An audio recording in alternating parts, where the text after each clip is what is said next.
unmuting everybody. Take it away, Sluggo. Harvey, you're muted. Hey, everybody, it's Harvey Sluggo Wasserman back for the 215th Green Grassroots Emergency Election Protection Coalition Zoom call. We are just delighted to have everybody with us. It's March 10th. We're starting with 66 folks, and we got a very full agenda, a beautiful one. Today, we're going to start talking about this insane notion that Trump has of resuming atmospheric bomb tests. I mean, oh my God. We can talk about Ukraine. Then we're going to honor in the second hour, we're going to honor Joel Siegel, who is still with us, and we're going to have an organizing session around his great life. We're going to talk about doing a better job of keeping people active after these big rallies that are already starting to pour in. That'll be at 3 o'clock and 3 o'clock Pacific time. And so we're really going to get to the core of organizing in today's world. And as I say, we're going to have a discussion about Ukraine and so much more. If you're coming in with us, we are, because of the threat of getting Zoom bombed, we are not having videos. Your video will not show up. And I don't know if you can see anybody, actually.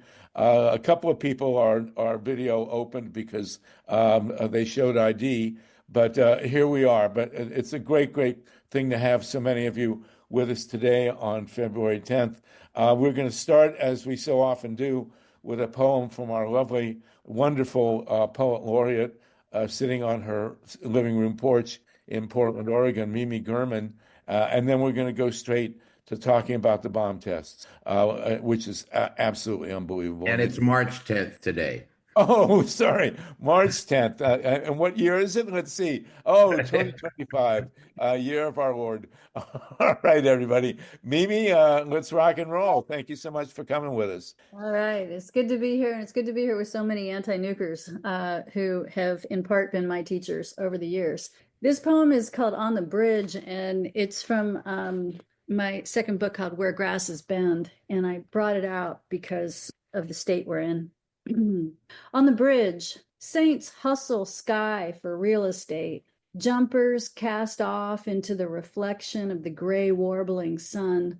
Yesterday's moorings were impounded, and circumstance tangos on the ringlets of a slippery deck. Aces are spades, and queens are rooks, and kings. Well, no one ever needed a king. Oh, the upturned wind. Sidewalks root the footsteps of the dead. The ghastly weed of history ties its knots to clouds, diaphanous and free. Wow, unbelievable. I want to change your name to Diaphanous. Is that good? You can do that. It's a wonderful word. What a great word that is. Okay. Here's to know kings. Let it roll. That's Mimi German. Thank you so much for coming with us. We have 80-some people with us already, and we're going to talk now to begin with. We have the great Karl Grossman with us, and Joe Mangano. Are you with us, Joe Mangano? Can you pipe up? And we have Bob Alvarez with us. I hope Joe's not having trouble getting in. But in this insane Project 2025, they discuss resuming atmospheric bomb testing. I mean, this is, tantamount, of course, to global suicide. And they appear to be serious. There's no sane reason on any way, shape, or form for testing nuclear weapons, for having them at all, but for testing nuclear weapons in the atmosphere or even underground. We banned the United States with Jack Kennedy and Nikita Khrushchev banned atmospheric testing in 1963. And unfortunately, they failed to come to agreement. And I've unmuted Karl Grossman, who... Slogo, sorry. Joe said in the comments that he is also muted and needs to be unmuted. Okay, Joe Mangano, can we unmute Joe Mangano, guys? Thank you so much. Thanks for that, Mimi. He's a co-host. So okay, Joe, I can take him off and put him back on again. I'll see if that helps, but he should be able to do it now. Okay, Joe Mangano, glad to be with you.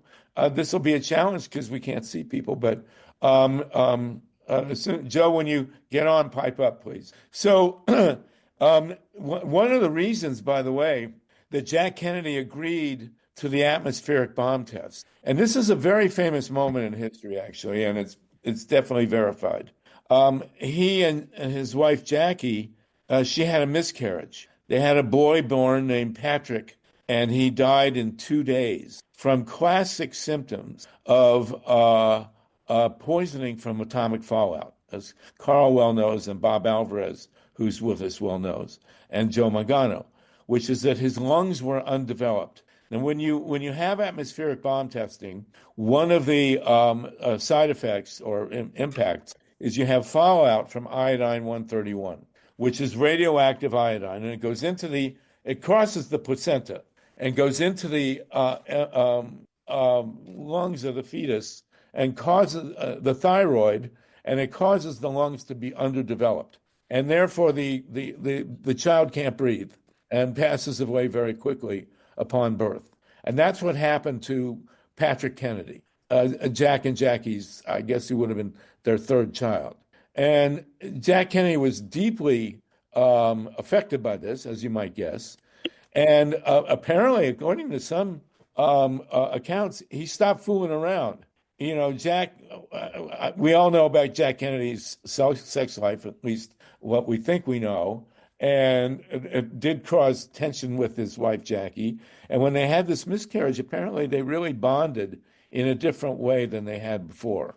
But Jack Kennedy had read, or there were demonstrations, and he got the notion, which is correct, that the bomb testing. Hi, Joe. Great to have Joe Mangano with us. Hi, Joe. Hi, everyone. The bomb testing could have caused it's called hyaline membrane disease. It could have caused the underdevelopment of his unborn fetus, which then died, at birth within 48 hours. And there was a legend, and it's true actually. Jerome Wiesner was the name of the president of the Massachusetts Institute of Technology, and he was a science advisor. I think Jack Kennedy's chief science advisor. And they were standing in the Oval Office. This is in Wiesner's autobiography. They were standing in the Oval Office, and it was raining. And Kennedy turned to Wiesner and said, could there be fallout in this rain that caused the death of my son? I mean, what a moment. And Wiesner said, absolutely, yes. And that was a major motivation for Jack Kennedy agreeing with Nikita Khrushchev to stop testing nuclear weapons in the atmosphere. And I would venture to say that many people on this phone call are alive today because the testing stopped and the fallout was not pouring down after Jack and Nikita signed the 1963 limited test ban. As I say, unfortunately, they did not agree to stop underground testing. And that proceeded until 1991, when George H.W. Bush 1, agreed to stop underground testing. And then Clinton, with a lot of pressure from Greenpeace and other organizations, agreed to continue that ban. And so we have not had nuclear tests since 1991, and not in the atmosphere since 1963. That is 62 years. And now I can't even begin to characterize the mindset of anyone that would seriously consider resuming blowing off nuclear weapons in the atmosphere. Now, we have three great guests on this. First is Robert Alvarez. And Robert, I want to honor Robert Alvarez as really the godfather of the modern radiation and health movement. Bob was the chief aide on health issues to Senator John Glenn, who was a great senator, by the way. And he was responsible. Many of you have read the book Killing Our Own, which I co-wrote with Bob in 1982, which is the first real catalog of the damage done by atomic radiation in the United States and around the world. And Bob really should have been listed as the prime author. He was really responsible for what we know about radiation and health. and is a great, great pioneer and really a national and global hero. So, Bob, it's an honor to have you on with us. We also have KARL GROSSMAN, who's been one of the great founding leaders of the No Nukes movement, helped stop the Shoreham reactor on Long Island from going fully radioactive, and has been just had astounding impact throughout his great life as a journalist. He's a professor of journalism at in Stony Brook, no, that's not your school. What's your school, Carl? Old Westbury. Old Westbury on Long Island, and I've had the honor of riding on your sailboat, which was one of the great moments of my life. and thankfully, riding in Long Island Sound, we did not have to worry about radiation from Shoreham, largely thanks to you. And then we're joined by Joseph Mangano. Joe has had an incredible career doing the epidemiological research on the health impacts of atomic radiation with enormous impact and ongoing. It works really hard. And you guys have successfully recruited Alec Baldwin and Christie Brinkley to join in the movement and to stop, prevent so much else, but also to prevent atomic testing now. Joe, you co-wrote an op-ed with Christie Brinkley. I think I sent Steve the link, which we could put in the chat or show it up there. Joe, do you want to start by talking about the insanity of atomic testing, and then we can talk about what we want Bobby Kennedy to do in terms of epidemiological studies that his uncle Ted was unable to do. We have 104 people with us. Joe, go ahead, please. Joseph Mangano. Thanks very much, Harvey, and hi, everyone. Harvey, do you want me to, after I talk about the bomb tests, do you want to open it up for discussion, or should I cover both? Yes, let's do that, and then we'll talk about the Kennedy situation. All right, give me about 5 minutes or so. I know a lot of people. Please, yeah. Well, it's a very big deal. I can't even begin to say, as a historian, the negative monument it would be if atomic bombs started blowing off again in the atmosphere. It's incomprehensible. Well, like everyone on the call here and many others, in the last couple of years, we've seen relations between the U.S. and Russia and China go downward. And just several years ago came the word that each country was taking steps to prepare their bomb test sites, including the Nevada test site, for resumed testing. There was an article in the New York Times. The author is Bill Hennigan. The date was last June 20th.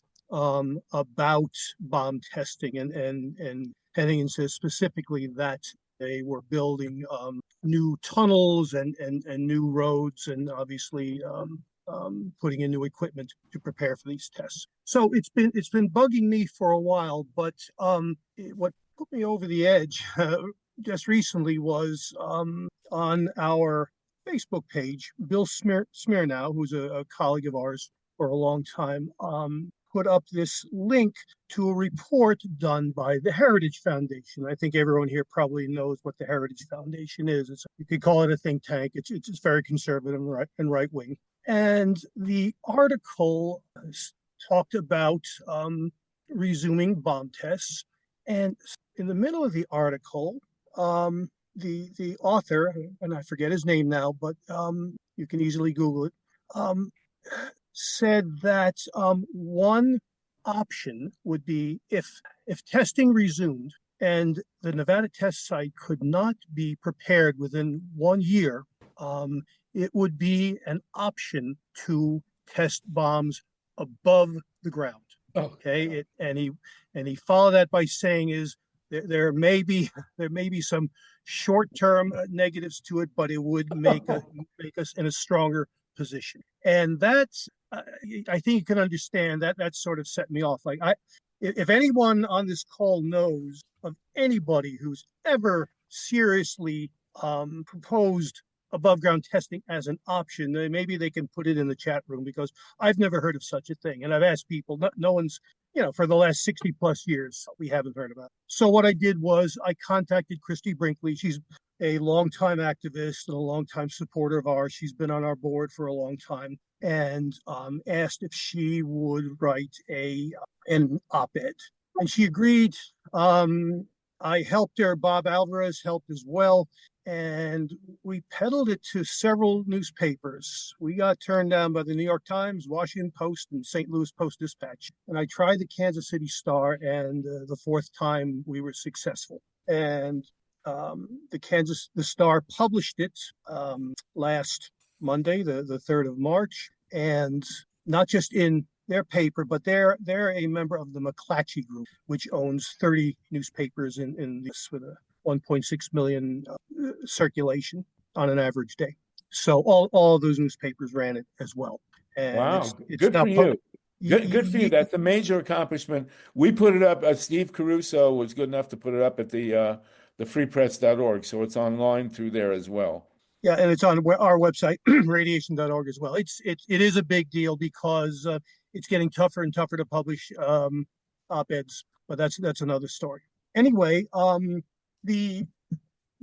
what I will throw into the conversation here that comes from our group, RPHP, is as I think you all know, the bomb testing was a above the ground was a terrible thing for humanity. I mean, the yield of all the above ground tests was equal to something around 29,000 Hiroshima bombs. Okay, if you take all countries put together. Well, that's because a lot of the bombs they were testing were like an order of magnitude larger than the bombs at Hiroshima and Nagasaki. Yeah, they were, Harvey. And of course that raises the question: what did this do to people? Years ago, starting in 1958, a historic study by St. Louis scientists and citizens took the first step. They collected 320,000 baby teeth, okay, from children, mostly in the St. Louis area, but from all around the country and even in foreign countries. And they tested the teeth in a lab for the levels of one of the 100+ chemicals, radioactive chemicals in the fallout, strontium-90. And they found that as time went on, the levels soared. In fact, just as a treaty was signed, the average strontium-90 in St. Louis baby teeth was 63 times higher than it was in 1950-51, before the large-scale tests, which is staggering. They took the results, they published it in a number of medical journal articles, and sent the results to Jerome Wiesner, who, as you said, was JFK's chief science advisor. And Wiesner, we know that Wiesner spoke to JFK about it. And we even the author of the first article, the son of the doctor who wrote the first article, Eric Rice, was a child at the time. He was 9 years old, and he swears up and down that one day at his home, the telephone rang, and he picked it up and said, "Rice residence," and the voice came back, "Hello, this is John Kennedy. Can I speak to your mother, please?" He has no evidence beyond that, but he has no real anything to gain by saying that. Anyway, the St. Louis tooth study helped speed the test ban treaty, which, as you said, was an enormously important treaty, not just for peace, but for public health, because strontium-90 in teeth, fell by half within the next 5 years. So that was the end of the study, we thought. And our group knew about the study and was inspired to do our own baby tooth study of strontium-90 near nuclear, which we did 15, 20 years ago. What I'm leading up to is one day in 2001, I got a call from one of the people at Washington University in St. Louis who worked on the original study. He was a member of the biology department. And he said that he and his colleagues had been out looking for storage space for the university. And they went to this area near 20 miles from St. Louis called Tyson Valley. It was a World War II gunnery range. It was like you can imagine just a bunch of cinder blocks, kind of musty cinder blocks. And he said, "Joe, I found teeth." "What do you mean teeth?" "Yeah, from the original study." "Oh, didn't know there were any left over." We didn't know either. It turns out out of the 320,000 teeth, 100,000 were never tested. They stopped the study once the test ban was signed, once they saw the levels going down. And he said, we've been looking all over, but no one seems to use the teeth. We were going to throw it out. So we called Barry Commoner, a distinguished biologist who was instrumental in the study. And he said, well, I have no use for them, but why don't you call Mangano's group? They're working on it. So the university donated the teeth. Fast forward here. Our role is not to do what they did in St. Louis years ago. We know that the levels soared before the ban and declined after the ban. What we want to pursue is to find out what was the impact of bomb fallout on the risk of cancer later in life. And sure enough, there are 100,000 teeth from 55,000 people. We have partnered with Harvard University School of Public Health, one of whose faculty, Mark Weiskopf, is a neuroscientist and works with baby teeth a lot. He got a large grant from the NIH and put our group, RPHP, as a contractor, and entered, and he paid for the data entry of information on each one of those 100,000 teeth, on the tooth and the person. Now Harvard has gone and has asked the Federal National Death Index to identify which of these tooth donors, who are now mostly in their 60s, some in their 70s, have died. And he has now received a list of between 5,000 and 6,000 people. Here's what we're going to do. You are going to add to the study now of the impact of atmospheric test fallout. And is that correct? That is it, Harvey. We're going to test strontium-90 in tooth donors who later died of cancer and compare it to strontium-90 in teeth of those who are still alive. We've already started with a small study of 60 teeth. 20 of those who died of cancer, 40 of those who were alive and healthy at age 50. Wow. Well, good for you. Strontium-90 in the cancer group was more than double of the healthy.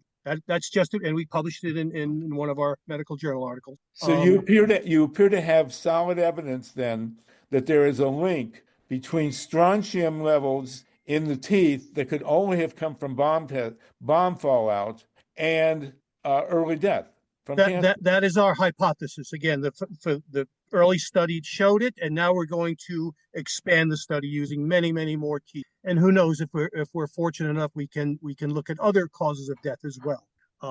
But that is it. And we want this information not just to be published in journals, but to become part of the dialogue, which is becoming increasingly important now, about not ever again allowing above ground tests, or really any tests to well, that's quite amazing. That is really amazing. I hope if people have questions now about this part, we're going to jump to a second part about the nuclear plants. But this is an earth-shattering study that you did that clearly had an enormous impact. That's one thing about being an activist, folks, and I don't have to, you never know what's going to work.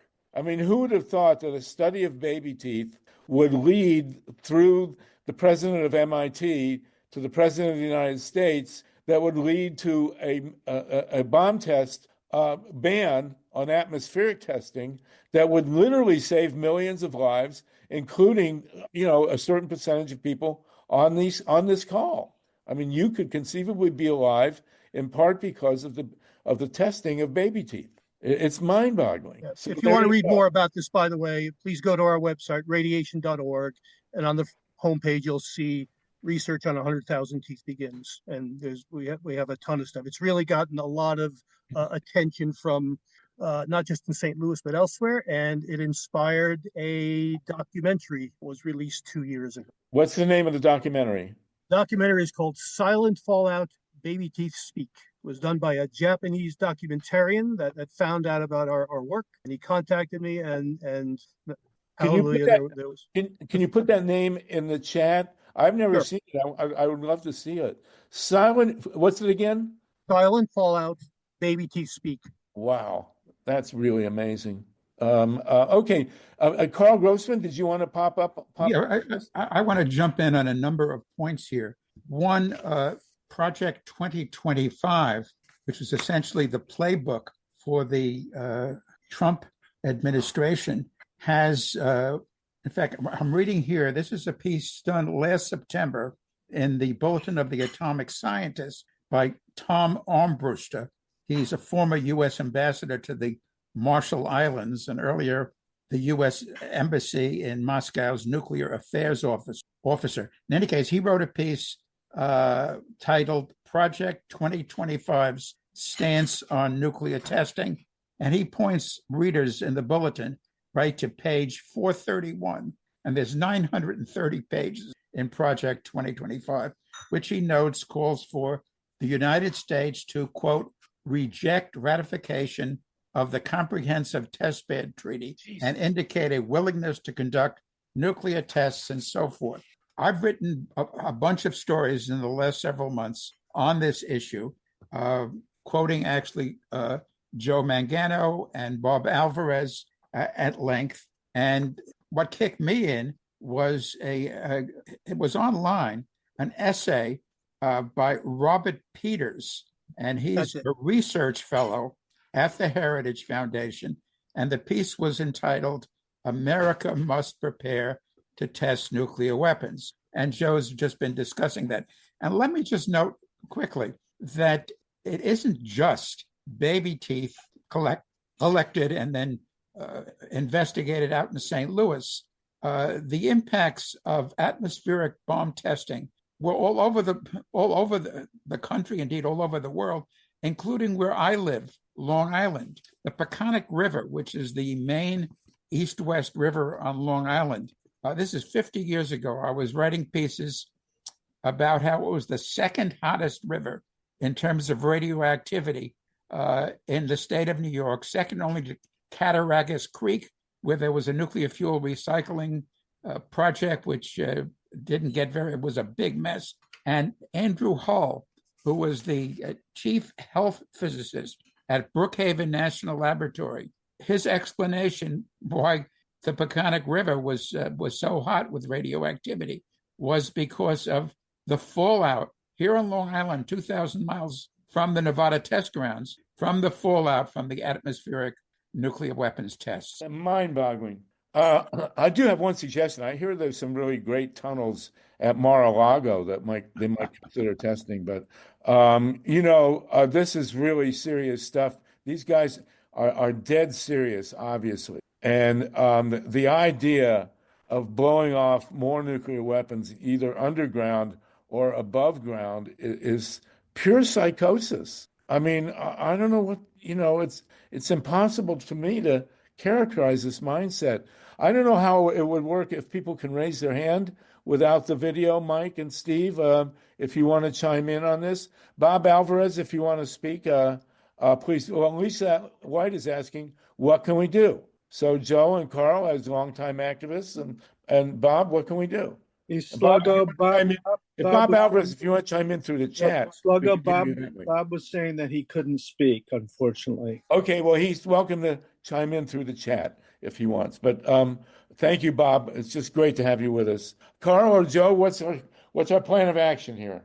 Well, I think people have to be educated, have to be made aware of the consequences of blowing up nuclear weapons in the atmosphere. This baby tooth study was, this was the canary in the radioactive coal mine, which because of the relationship between strontium-90 and calcium, which is picked up in teeth and so forth. But most people are totally unaware. Now, I'm a professor of journalism, and I'm also on the board of the Radiation and Public Health Project.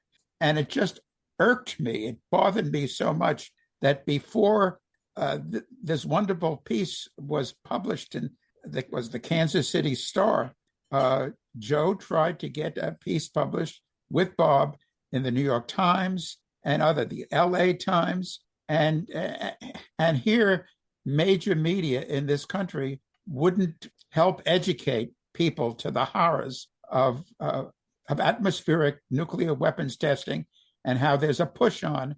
And the push is focused on the Heritage Foundation and its Project 2025 report. The push is on, and it's a serious push right now. Well, knowing these guys, somebody's going to make good money or bad money on blowing off these tests. I mean, maybe Tesla will be doing a special program on testing nuclear weapons. It's beyond. And one thing also to remember: the underground tests definitely cause earthquakes, and and we have so many atomic reactors vulnerable to earthquakes that you could really do a double whammy, even though the test is underground. Absolutely insane. Paul Newman, Lynn, and then Melissa. Go ahead, Paul Newman, please. Yes.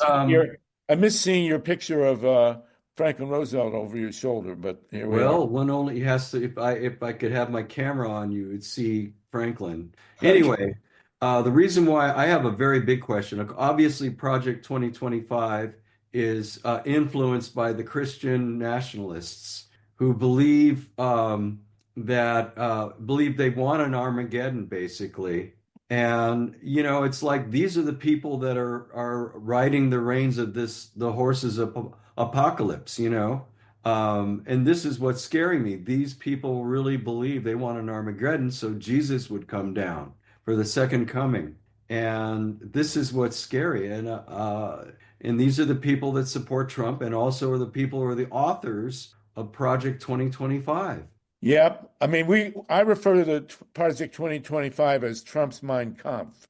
But well, that's a point, Paul, and they can definitely end the Earth with these tests. I mean, there were around 2,000 atmospheric tests that we know of, and some of them were really, really big.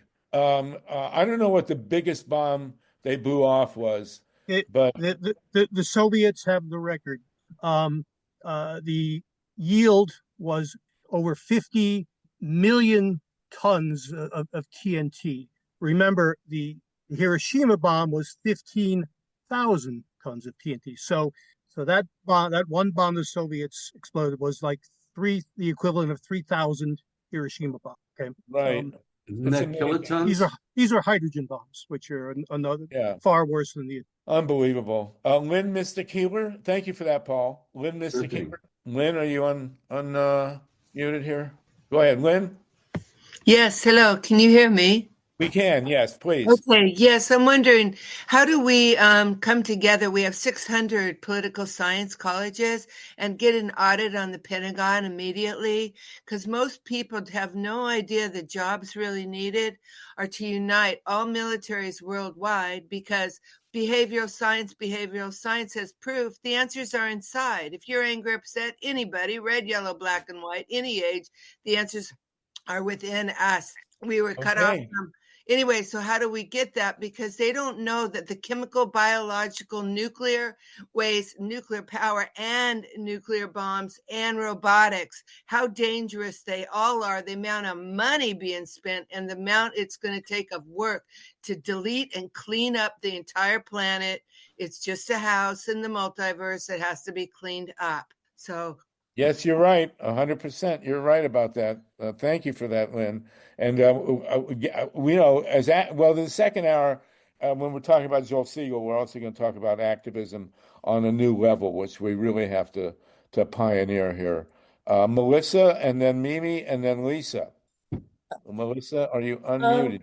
Yes. Good afternoon, guys. Thank you for having me. You brought up the whole thing about this being Trump's Mein Kampf. Well, there is also a religious aspect. And then, what can be done to stop? Because Elon Musk, I don't think, is even a citizen, and he shouldn't even be, in the government and all that. Is this even legal? I think that's a question. That's the number one question that I've seen in the mainstream media, which would make a great bumper sticker to put on a Tesla. Is this even legal? Well, we're going to find out. And that I think we come down to the two most important, most powerful people now in the world are John Roberts and Amy Coney Barrett, the two swing voters potentially on the U.S. Supreme Court, because that's where it's all going.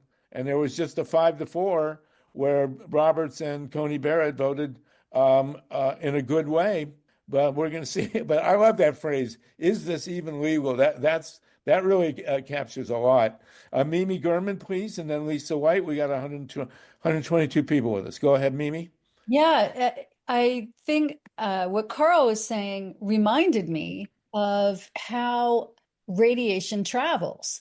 I mean, he's saying that his river, that this river in Long Island is one of the hottest rivers in New York, and it's from the bomb tests. Well, then we had Fukushima, right?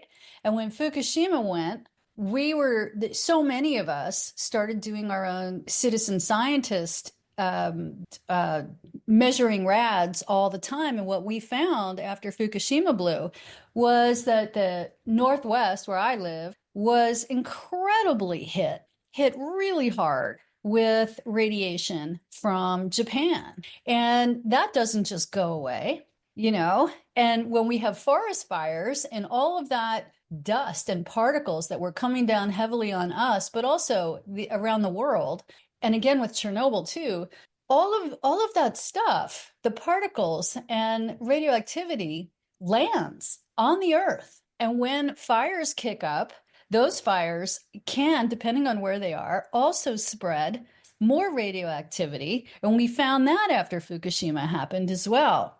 So we have to look at nuclear power plants like you do, and like a lot of us do here, but not necessarily everybody, that nuclear power is a nuclear bomb waiting to go. And you and I talked a lot about the one reactor left at Hanford. And by the way, after Chernobyl, 10 days after Chernobyl, on April 26, 1986, a major jump in radiation was noted at the Point Reyes Bird Sanctuary north of San Francisco. And there was a 60% drop in bird births at that sanctuary in the spring of April 1986. And the guy who reported that was a park ranger who had done for decades an annual survey of bird births at Point Reyes. And in 1986, he reported a 60% drop, and they fired him. You know, I mean, come on, you know. Also, of course, radiation was found in tuna caught off California after Chernobyl, after Fukushima. So there you go. And in our seaweed in California. Right. And, this is all very mind-boggling. I will take this moment very quickly to interject. I don't think we're going to get to a discussion of Ukraine, but I want everybody to know, and I wrote a piece about this, that nobody in this discussion of Ukraine is talking about the fact that in 1994, Ukraine had inherited or been left with about 1,700 Soviet warheads. The Soviet Union fell in 1991, and they had stashed a tremendous amount of, 1,700 of their warheads in Ukraine. And in 1994, Ukraine gave those warheads to Russia. And an agreement was signed called the Budapest Memorandum. And in the Budapest Memorandum of 1994, Russia and the United States, in concert with Great Britain, France, and China, agreed to guarantee the security of Ukraine in exchange for having given these nuclear warheads to Russia. And in this whole miasma of this invasion of Ukraine, no one that I have seen in the public dialogue is talking about the Budapest Memorandum, where the U.S. and Russia guaranteed the security of Ukraine. Whatever happened to the Budapest Memorandum? So I wrote a piece about it, and it needs to be entered into the dialogue as we go ahead. Sorry about that. I could not refrain from saying that. Lisa White, and then Lynn Feinerman, please. Lisa? Hello. I'm so thankful to be here. Thank you for inviting me. I have done some research because when I look at the possibility of nuclear fallout, my first inclination is I need to take action. And there are organizations, there's one that's called ICAN, which is a organization formed on banning nuclear weapons. In 2017, They got a Nobel Peace Prize. I have that in the link in the chat box in the group. I'm also through I'm going to be including a petition from the National Catholic Reporter to halt nuclear weapons production, and that's going to be in the link as well. I am a part of an organization called Peace Fresno in my local community, and it started in after 9/11, dedicated to stopping war and preventing anything that could lead to war, peace treaties, and other things that are related. And so when I hear about the possibility of nuclear testing or anything related, my alarm buttons go off. Oh my goodness, what can we do to stop this now? What can we do to invoke change and prevent further violence or possibility of a nuclear fallout, which I don't need. I don't need to. I guess the scientific data is very important to ensure there's no loopholes when passing a bill to make sure that there's no nuclear production. Right. And I understand that for the scientific aspect of that. And you got to remember that, Obama came in and pledging to rid the world of nuclear weapons, and then he spent $1 trillion, or I don't know if he spent it all, but he earmarked $1.5 trillion to upgrade the nuclear arsenal. Insane. Karl Grossman is texting his got a Nation of Change piece on this. Anything Karl writes is great. The link is there. Some also is saying that the word of the Budapest Memorandum is circulating on the media. I'm really glad to hear that. But it needs, how do you get in the Oval Office with the presidents of these two countries, and nobody mentions that, hey, we had an agreement in 1994 in exchange for your nuclear weapons. A lot of people in Ukraine are wondering why they gave up their nuclear weapons, to Russia of all people. The reality is at the time they couldn't operate them. They didn't have technical capability, but they certainly would have learned it in 30 years. Thank God they didn't, but here we are. Lynn Feinerman is a great radio host, and Mila, Carl, and Joe, if you want to chime in. And the chat is really whooping here, so people should take a look. The chat's got really good stuff in it. Go ahead, Lynn, and then Mila. Yes, just previous to present, we produced at Women Rising Radio a program titled How Project 2025 Will Ruin Your Life with Andra Watkins, whom I actually met through this wonderful Zoom meeting. Andra grew up in the moral majority movement and left it, had the strength to leave it. And one of her big points that she makes in the program that we did is that a lot of, sometimes 5,000 people per megachurch day have been listening to their preachers saying very clearly, someday we may have to go to war to uphold Jesus. And it makes you laugh, but these people are being prepped. These people are being prepped to care not so much about this planet or about the people on it, but about reuniting with Jesus. I mean, what I am talking about is an incredible campaign that has been going on for quite a long time in the evangelical and has vast numbers of followers from whom it gets money, but it also indoctrinates them to be ready for this sort of eventuality for nuclear holocaust or whatever. And they are taught not to care because they will be reunited with Jesus. I mean, really, the rapture. What would Jesus say about nuclear testing? You got me on that. Thank you, Lynn. It's really frightening, and we should bring her back to talk about this. It's incomprehensible. Mila Reese, and then Pat Morita, since you're in Southern Ohio, where a lot of this nuclear stuff is going on. If you could chime in with what the latest from Piketon and Vinacali, that would be good to hear. Because this stuff, nuclear weapons don't, contrary to the evangelicals, nuclear weapons don't just materialize. They have to be made in places like Piketon, Portsmouth.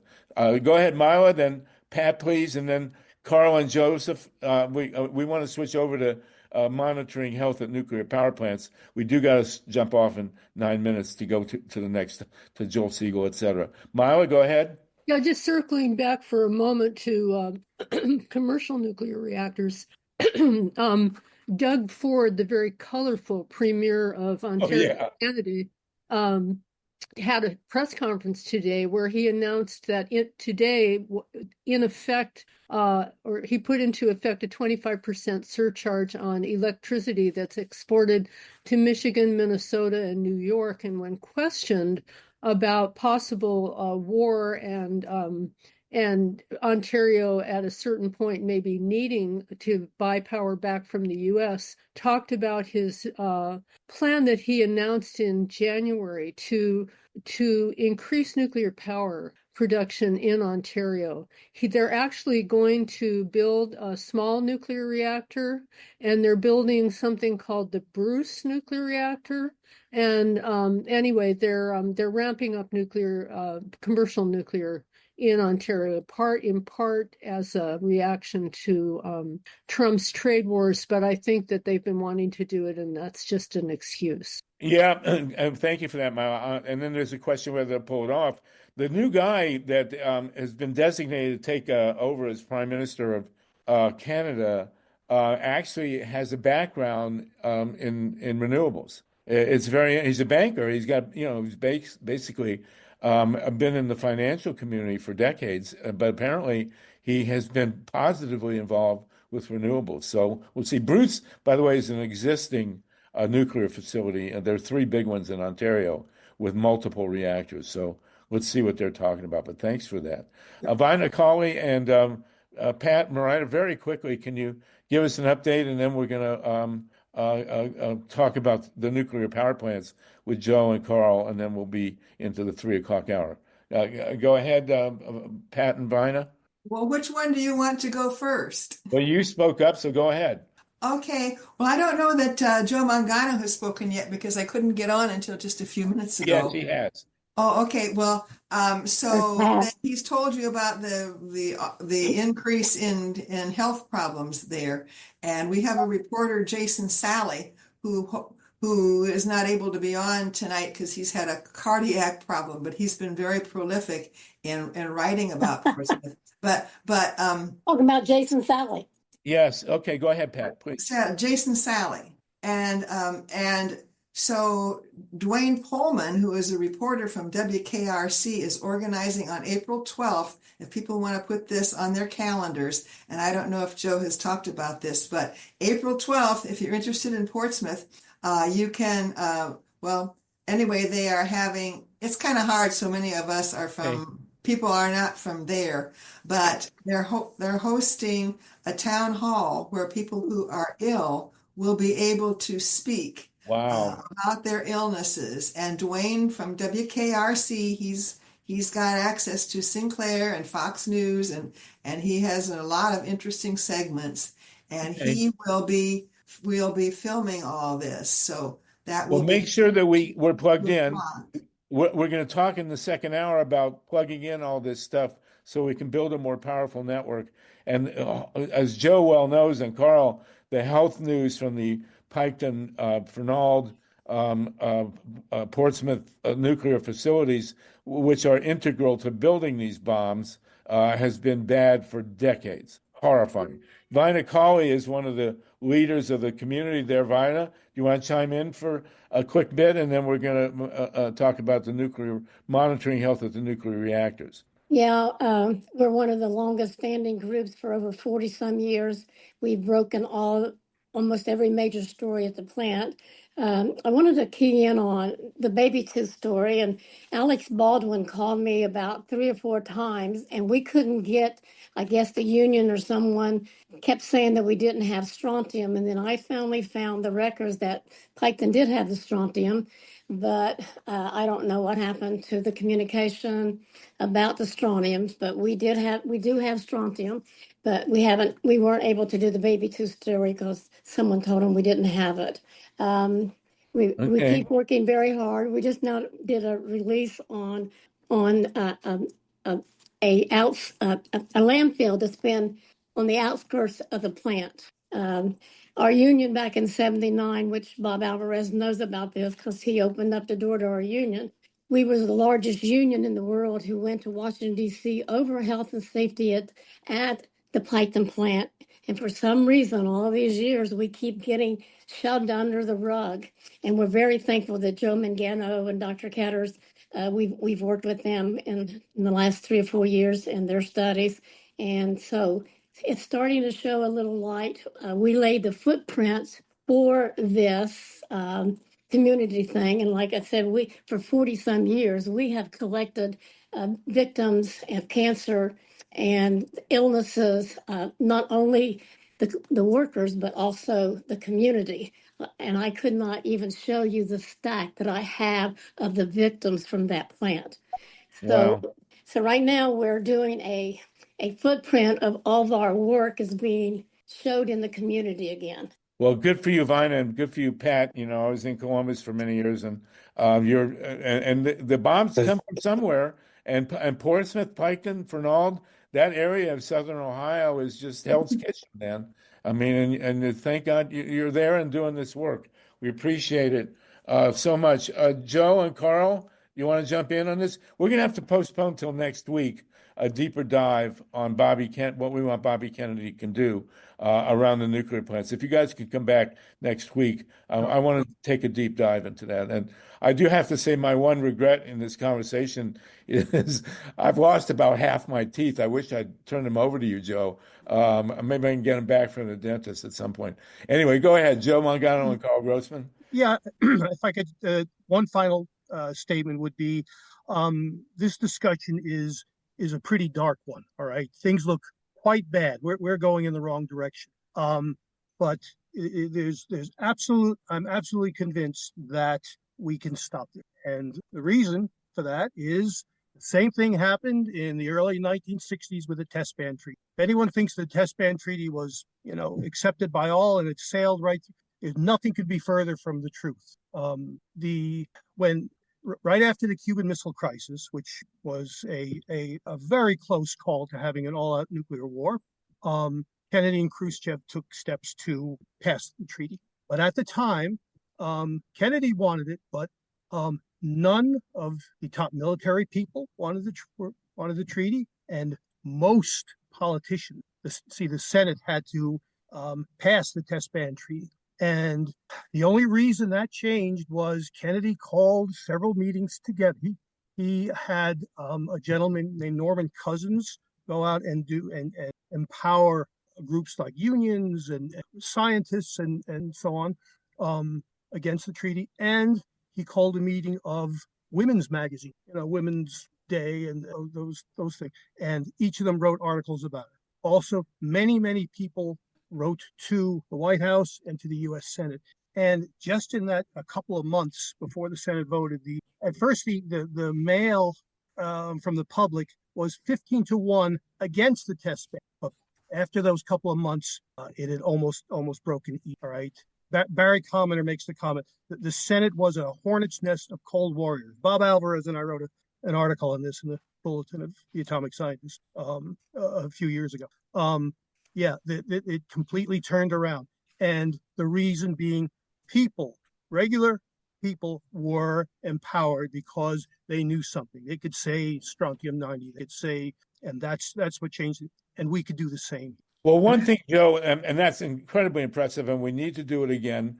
We don't have John Kennedy in the White House, to put it mildly, but we do have, I think, a more aware and seasoned activist population than we did in '63, and that's got to be key. I think people really need to look at, it's easy to find, obviously, Jack Kennedy's speech announcing the test ban, because it went on for at least it seemed like a half hour, And you could tell that he really knew he was on thin ice. He was saying things over and over again why we needed the test ban. He really labored at that speech. It wasn't like a one-off, you know, and it gives you an idea of how deep, as you say, the opposition people didn't trust the treaty, and he really had to sell it. But I think one of the things we might raise is how much these tests would cost, because it's not inconsiderable. But we're going to have to mobilize our population, and we'll talk about this again next week if you guys can come back. Carl, do you want to jump in on this? Yeah. Online is the presentation that President Kennedy gave with the signing of the Test Ban Treaty of 1963. And just let me read a couple of lines. Continued unrestricted testing will increasingly contaminate the air that all of us must breathe. And then he goes on speaking about children and grandchildren ending up with cancer in their bones, with leukemia in their blood, poison in their lungs. And the pieces that I've written in recent weeks about the push to resume atmospheric tests, just a quick last two sentences. Are we, if there is a return to atmospheric nuclear weapons testing, to go back to the years of radioactive fallout and the resulting health impacts? And as Kennedy stated, children and grandchildren with cancer in their bones, with leukemia in their blood, or with poison in their lungs. Wow. And clearly the baby tooth study, as linked to the mortality numbers, shows the reality of the situation. Isn't that right? Absolutely. All right. Well, we're going to continue this. It's a topic that was never addressed by the U.S. government. The only study on fallout and cancer was put out by our friend Bob Alvarez when he worked for the Energy Department in the late 1990s on thyroid cancer, but not cancer deaths. To this day, we don't know. We don't know. Well, thanks to Bob's work over the decades, he's the godfather of all this, and Joe, your work, and all the other people and Pat and Bina at places like Portsmouth, and we need to put this all together. And so we will do it next week again, first hour. And Bobby Kennedy Jr. is now the head of Health and Services. His uncle tried to do stuff we'll discuss next week. We have talked to him. He wrote the introduction to Solartopia. There's no excuse here. And so we need to put this together, and we need to really have an in-depth piece of it. So let's do this again next week, first hour. Thank you so much, Joe and Carl and Bob, Pat, Vina. This has been Mimi, Lynn. This has been a really amazing discussion, and we will revisit it next week. I will say, tell everybody, we are not live streaming on YouTube because of the Zoom bombing that's been going on, but we are recording, and then Steve and Mike have been putting it up on YouTube later so that it can't be Zoom bombed. And that's why we also don't have everybody's picture on there. I really miss seeing all you guys. It's really not as much fun, but there we go. Okay, thank you, everybody, for that. It was an amazing hour. And now we're going to go into another amazing hour. In this second hour, we're joined by Russell Green. We're expecting Mimi Kennedy to come on. Dave Saltman has just joined us. And we want to talk about join a discussion of our good friend Joel Siegel, who's a founder of this call. He's the only guy that I would raise money for, but we want to combine it with a discussion. We have Lee Felsenstein on with us, and Tatanka Bricka, to talk about upping the level of our organizing. We're already seeing a lot of mass demonstrations, thank goodness, against the fascist coup that's going on. But we have not achieved a level of follow-up that we need. And we've engaged in a discussion, and Lee Felsenstein is the founder of the legendary homebrew group that gave birth basically to Silicon Valley.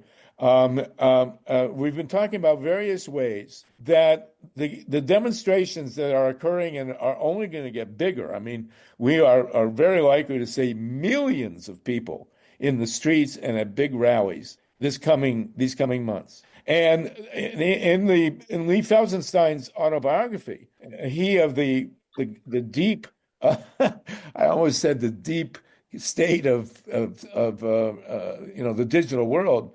There's a line in there about how our big rallies over the decades, and I'm reminded, of course, of the 1 million people march that came in when Trump took power in 2017. These have become basically photo ops where everybody shows up, giant crowds show up, and they have a rally, and there are wonderful speeches, and everybody loves each other. And there's a giant photograph taken with everybody there, and people try and guess how many people are there, and then everybody goes home. And it was mentioned, the great Tim Carpenter, founder of PDA, Progressive Democrats of America, would never allow a rally to complete without everybody's name on a sign-up sheet. That's right.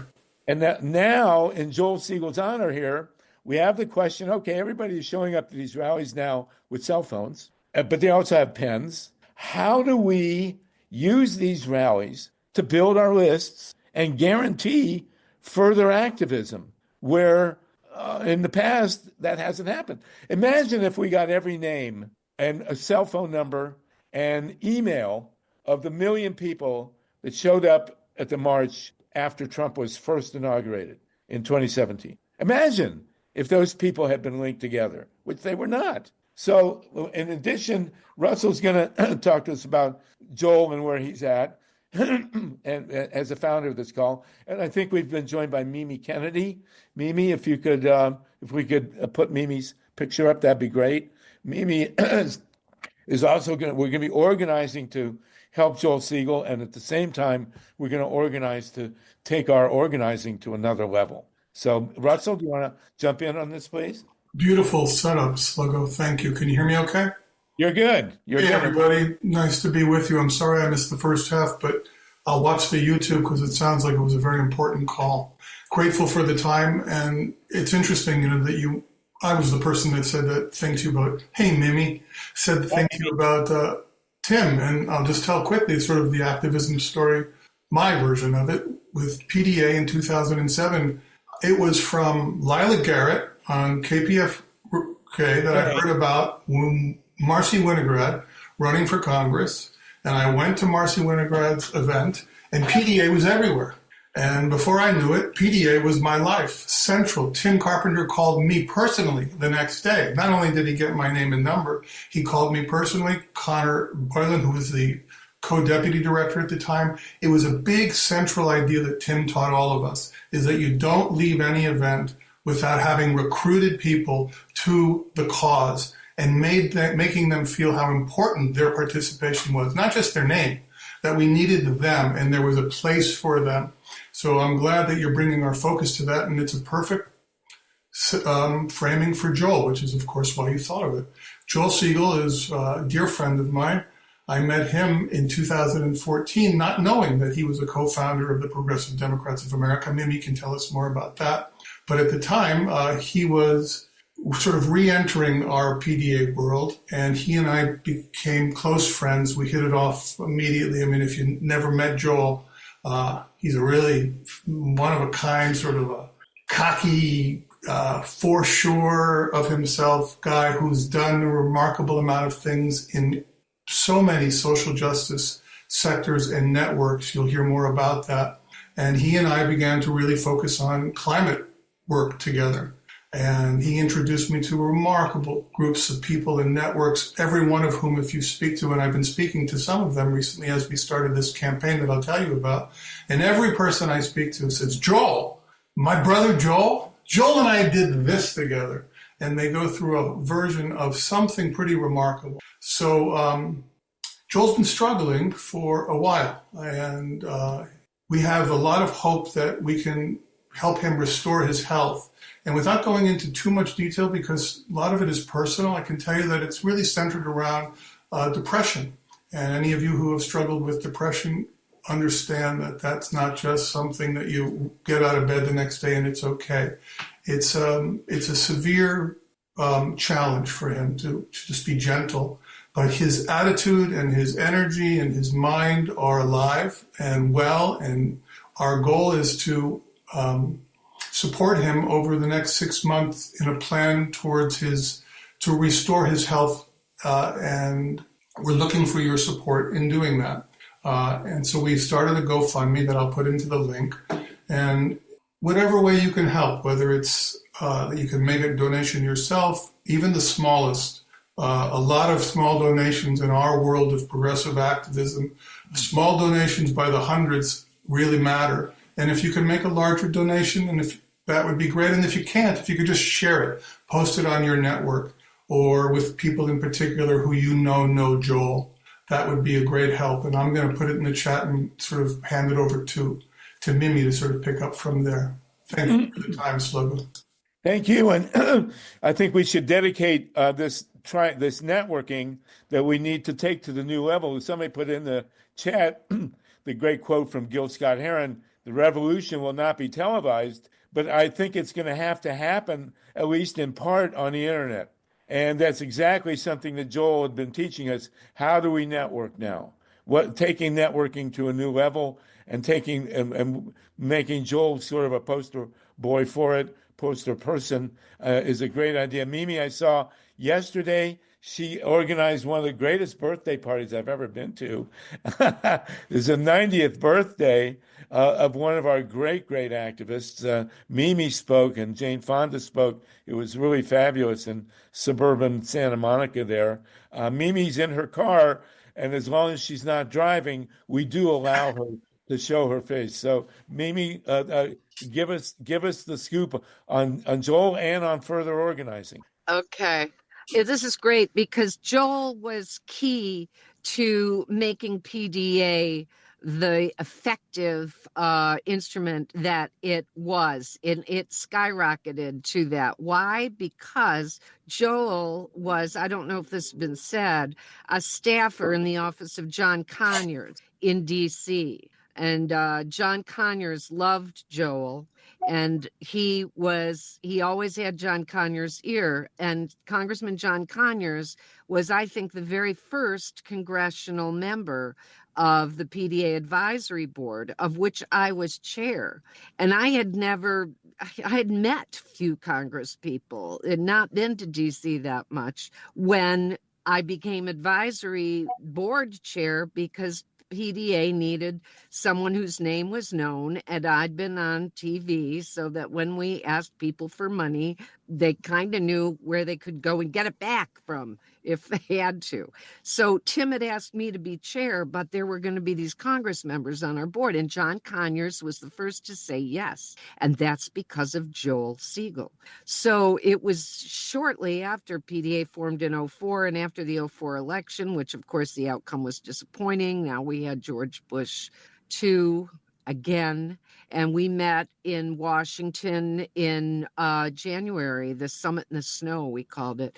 And I remember Joel came to us, and I think we were in a Taco Bell somewhere eating, because that's all we could ever afford. And Joel, no, actually it was a decent restaurant, because Joel came in and we were all 12 or 13 of us at a table. And he listened to us for a while and he went, wow, this is the first group of activists I have ever been with that really likes each other.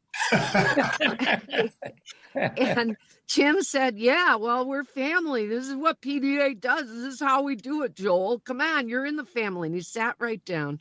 And that was it. Now, Joel was Southern. He had a syrupy Southern accent and way about him. And I remember thinking for half a second, oh, shit, the Bill Clinton thing. I was, not ready to be all Clintonized into the Democrats at that point. We were PDA. It was a whole different thing. Well, Joel was instrumental in being a whole different thing, because with John Conyers came Barbara Lee. With Barbara Lee came Maxine Waters, and so on and forth. Jim McGovern. The Progressive Caucus grew from like 14 people to 120. Right.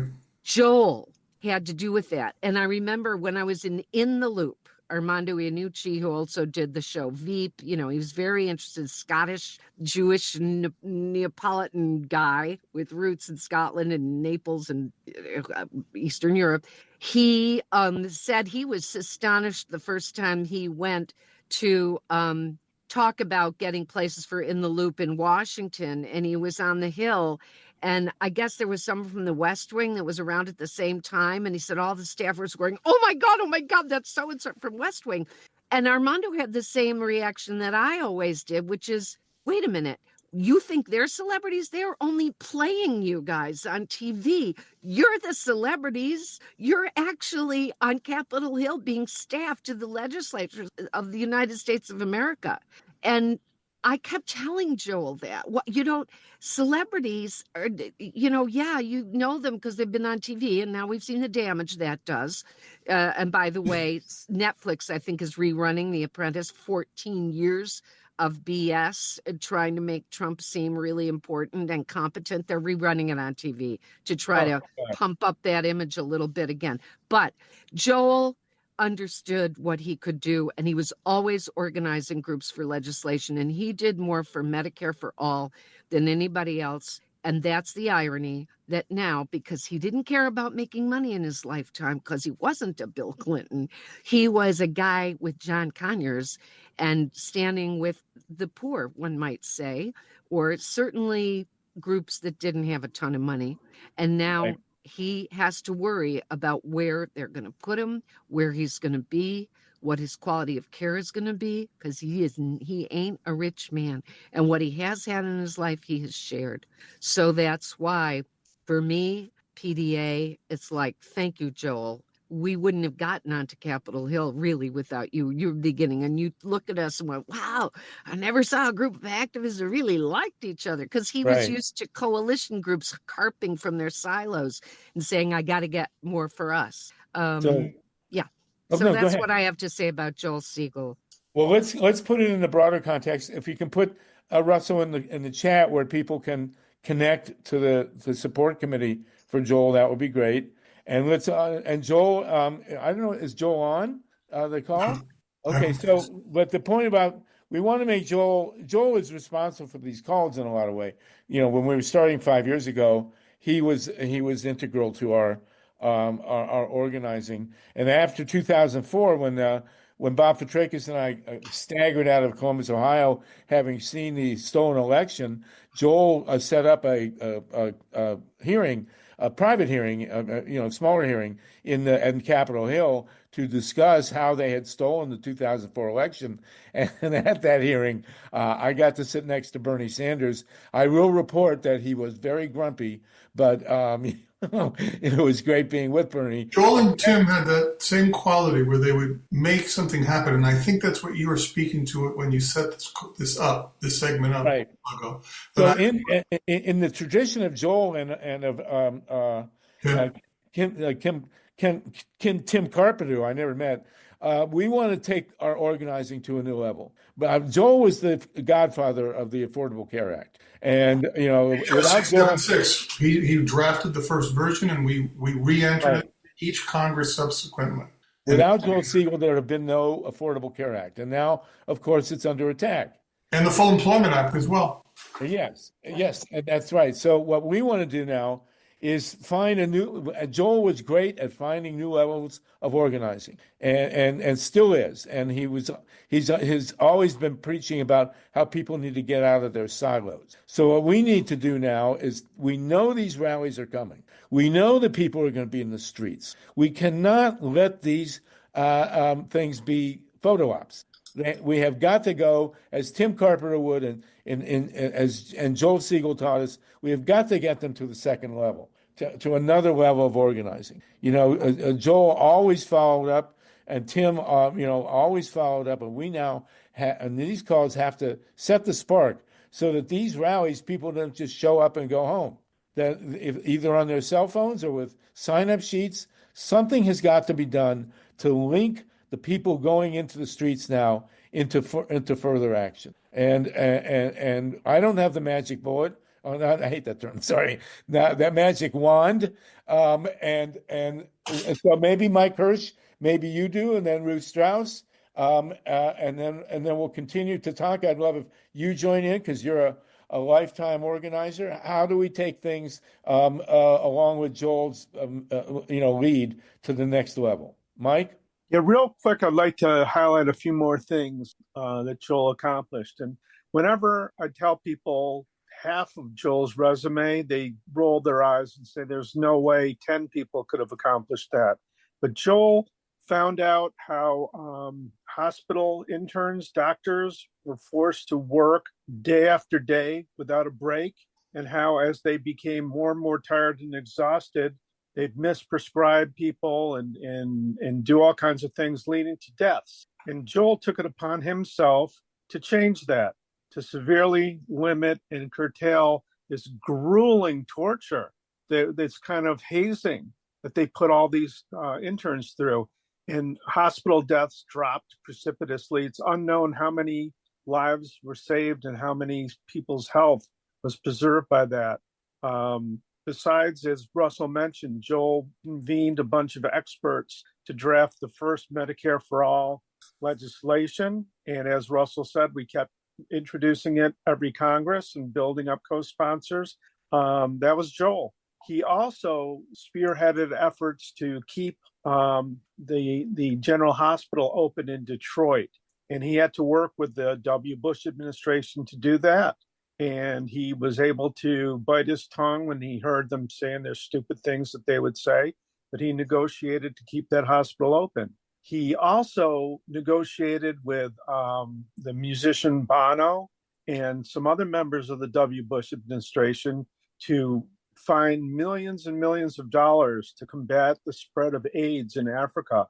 And when he started, what he found was the crass indifference of people who said, well, that's Africa. What do we care? Let them take care of it themselves. Joel knew that every neglected person dying of AIDS in Africa, not only was that inhumane and unjust, but it led to the potential of that spreading further and harming more people. And the infrastructure that was built because of the effort that Joel led helped curtail the spread of Ebola, because otherwise there were entire villages where there were no doctors, no facilities, no clinics. But thanks to Joel's leadership and his tireless leadership, bringing people together who ordinarily wouldn't even look at each other, he was able to stave off potentially a global pandemic of Ebola. And on it goes with Joel, because he never gave up. He never lost faith in what he was doing. He never lost faith in humanity. He managed to inspire people, bring people together. And, Russell mentioned that Joel initiated an Israeli-Palestinian peace effort. And one of my big regrets is that we weren't able to achieve what we could have at that point.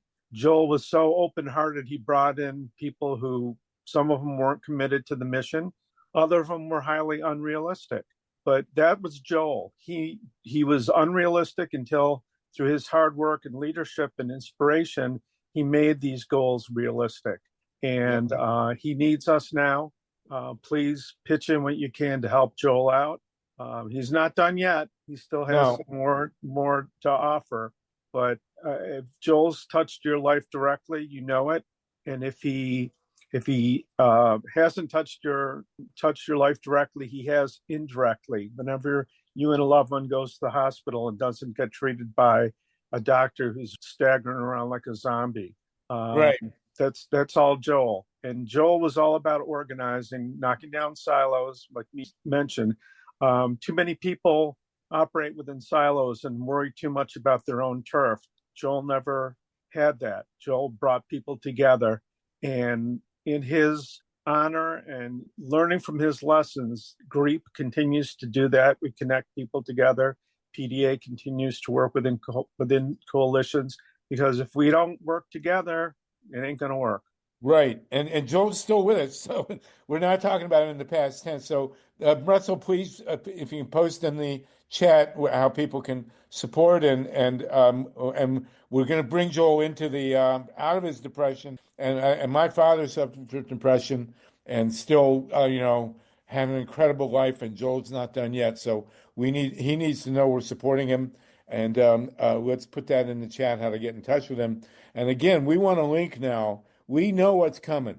And we know that people are going to be in the streets. We need to translate that into real organizing power, which is exactly what Joel and Tim Carpenter would have wanted us to do. So we need to do that. Mimi is a great organizer. So is Russell. So is Mike. A lot of great organizers on these calls. We need to solve the puzzle of how to convert the power of these rallies into more organized operations. So let's talk to Ruth, David Saltman, and Lee Felsenstein. If you want to jump in, that'd be great. Tatanka, if you want to jump in.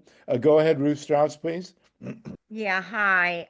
This is said generically and for Joel. I am a proponent of medication for depression. There's, partly exogenous, but also can be endogenous.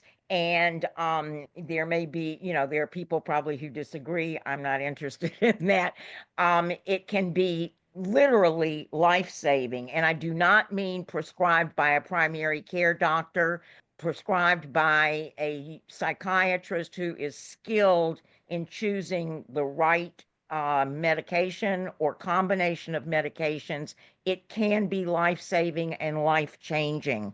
And I'm a very firm believer. And if Joel feels stigmatized by that suggestion, I always love telling people when I was training in cardiology at UCLA, there was a secretary in the Department of Medicine, and her sole job was to match interns and residents and medical students and fellows with psychiatrists in the Westwood area, because UCLA was such a boilerplate of stress, and the faculty were so abusive and everything. So anyway, I hope that he will consider that. It really can be life-changing. Thank you. Yes, and I think on the left, especially among people with empathy and compassion, this is a really depressing time, and we need to deal as a community with depression. When my dad was having his depressions, it was not spoken of. It was really stigmatized. Now it's $1 billion industry, but my father had a real radar for people who were depressed, and you never talked about it in the 50s and 60s when I was growing up in Columbus, Ohio. But my dad did. And how he got through his life the way he did, suffering from depression, he only had one medication. It was called Parnate. And they tried to take him off it, and it didn't work. And none of the modern stuff worked for him. He had electroshock therapy, which was not good for him. But he managed to live an incredible life. And he was so compassionate and empathetic. And I'm going to get to Dave Saltman in 1 second. Something popped in there. I was reading a horrible interview with the horrible Elon Musk. You have to remember that Elon Musk is just an F away from felon, right? Elon and felon, they go together. And he actually said, this is an astonishing thing for any human being to say. He said that empathy is the downfall of civilization. Let that sink in for a minute. How can any human being say that empathy is the downfall for civilization? That's what Elon Musk said. So I want to come up that we use the word sociopath.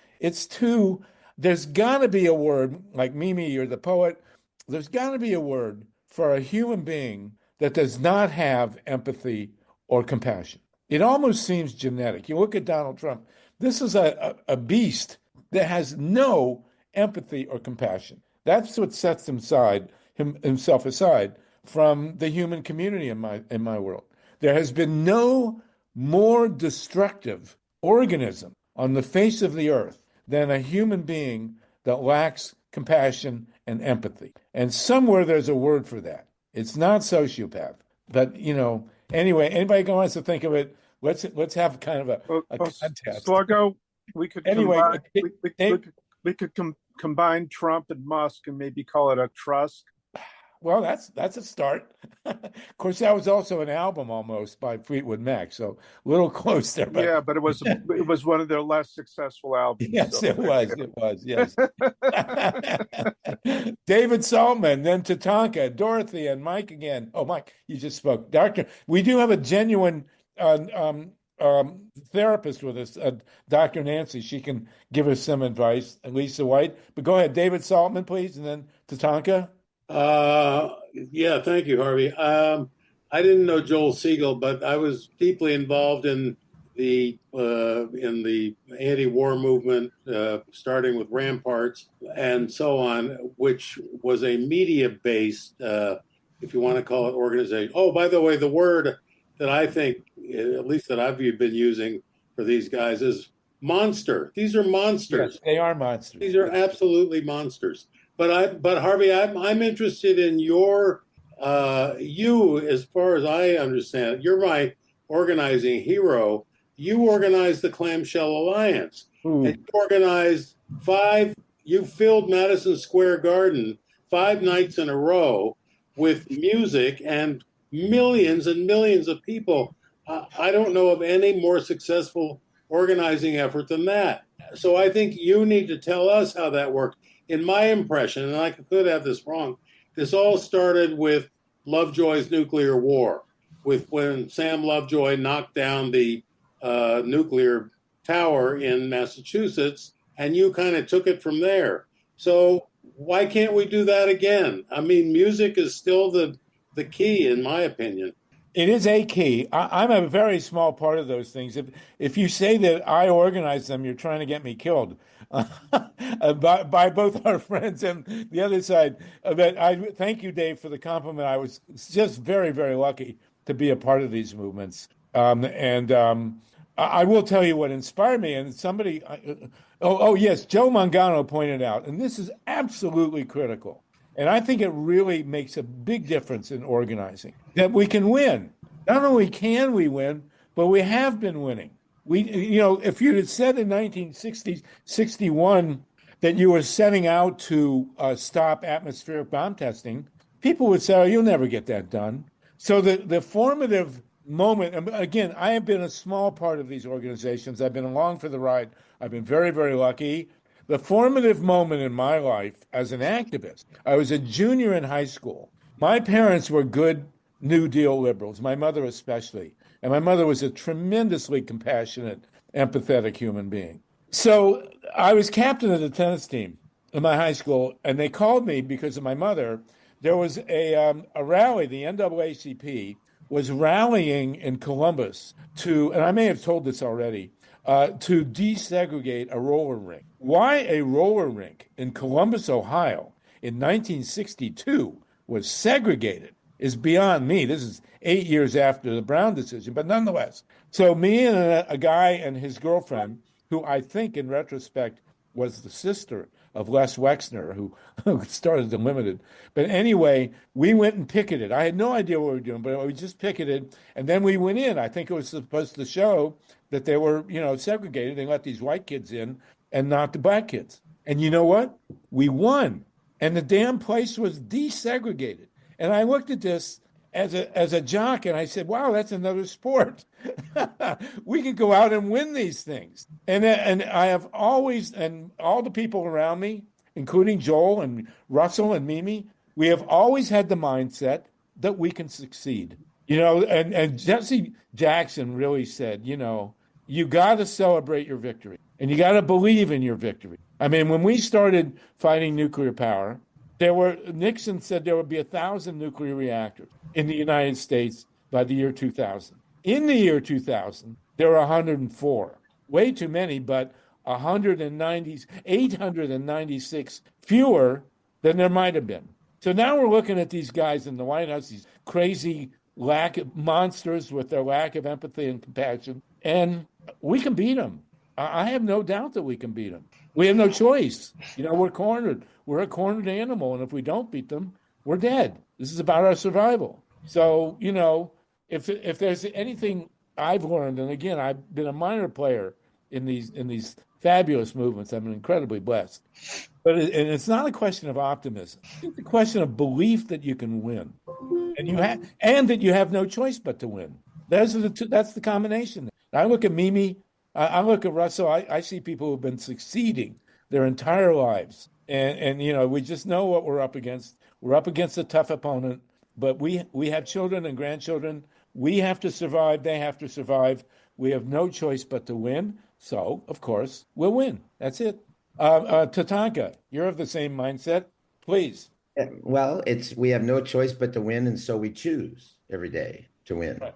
And I think your comment about Elon Musk and empathy is basically these folks let out what they're really afraid of. They let out our strength. They want to cauterize our hearts and our souls. They know the power of love and empathy.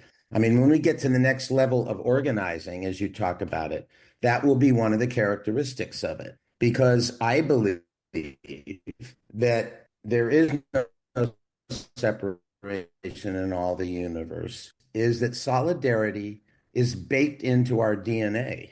That we basically have to rid ourselves of the separation to experience the solidarity and empathy that has us reach in and answer our reason for incarnating, the reason we're here on Earth. We reach into our souls and our hearts. I mean, that's what characterized the civil rights movement. White people, kids to old people, it's a good day to die. Every day they knew what they were doing. They had no choice, and yet they made the choice. So anyway, all that. One of the things I want to say I have a lot of great stories about Joel, but I don't want it left out because I'm a musician, okay? I'm a jazz musician. And it's one of the things that Joel and I share it. He's an amazing guitar player. He plays an amazing bass guitar. And it gave him a great deal of pleasure just to come home before he got deep into where he is now and to go out into clubs, and he could jam with anybody. He really has a great ear and love of music. So I just also wanted to add that to the fact of Joel just showing up and opening doors for people. And one of the things I did learn is if you have a resource like that, you share it with the people in the movement that really need it. And we're all a testament to that. Right. And in terms of the nuclear war situation and evangelical, anti-Christian. I mean, it's the Antichrist. They call themselves Christian, but Joseph Bar Joseph or Yeshua or Jesus, whoever you want to call him, they just do the opposite. So, but I think it's true deep in the heart of the Pentagon, and I won't speak for him, but maybe we'll have the person I'm talking about on the show who is now making contacts with people all across the political spectrum, but he's one of us, and he has an amazing lifetime of success in our journey as organizers, and has impacted American and global history. He has communicated to us on our Circle of 100 we've been working with for years now, creating a progressive government and waiting document with principles, policies, and programs. He basically, with his contact with people in the Department of Defense and in the Pentagon, said that they are so far right. They're MAGA, and they have that belief system. They are not afraid of precipitating an all-out nuclear war because it'll be the way they get up with Jesus, and then the rest will be decided. What they are deeply afraid of is that they know that the ETs have shut down the nuclear weapons, in Montana. They know that they've shut down aircraft carriers. They know what they're afraid of is that when they want to get it up, they won't be able to get it up. And, why don't they land on the White House lawn? It may be revealed, and it's not just the U.S., it's anybody with nuclear weapons. So anyway, yes, the threat of the white nationalists is also the thing that Greg Palast talks about in Vigilantes, Inc. We have to acknowledge the racism and the fact that Trump stole this election, too. It's really important to understand and to become allies with the least among us, the ones that are really, discriminated against. And our opposition knows that. And so I think Elon, when he comes down and uses that quote you said, he knows that's our strength, and he wants to make sure he does his part to have a certain number of people shy away from empathy, shy away from solidarity, shy away from, stay in your silos, stay right where you are, So anyway, yes, I think we can win, because sometimes the signs of things that outrage us, we should just really understand that from their point of view, that's what they're most afraid of. Right. It's our strength, our hearts. Well, we don't have a choice but to win. I do want to very quickly, we'll go to Dr. Nancy in 1 second. I do want to mention, and Dave, this has been a great motivation for me, is that activism is a great gift, because and it's a great antidepressant. It's the best antidepressant, because you wake up when you're an activist, you wake up every morning knowing that the day will have meaning. You don't have an existential crisis, because you got to stop the nuclear plant. You got to keep the hospital open. You got to win the ACA. These are things that have meaning. And you don't do it alone. And you don't, right. And the people that you work with in the movement are the best.